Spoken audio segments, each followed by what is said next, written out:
If your Tally Forms integrations are not working properly, like Google Sheets or other tools failing to sync, don't worry. In this guide, I'll show you how to fix Tally Forms integration errors step by step. First, make sure your internet connection is stable. A weak connection can interrupt integration syncing. Next, go to the integration section and disconnect the tool that's causing issues. Then reconnect it again to reset the connection. Sometimes the issue happens because permissions expired. Log in again and reauthorize Tally to access your Google or external account.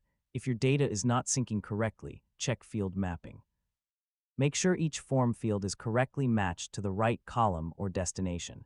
If you recently changed your form structure, it might break integrations. Update your integration settings to match the new fields. Clearing your browser cache can fix hidden loading or syncing issues caused by outdated data. Try opening your form in incognito mode and test the integration again. This helps rule out browser conflicts. Some integrations may fail due to service limits or temporary API errors.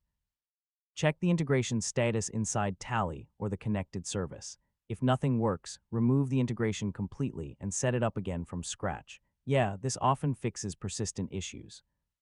And that's how to fix Tally Forms integration errors. So in most cases, reconnecting or reauthorizing the integration solves the problem quickly. Thanks for watching, and I'll see you in the next guide.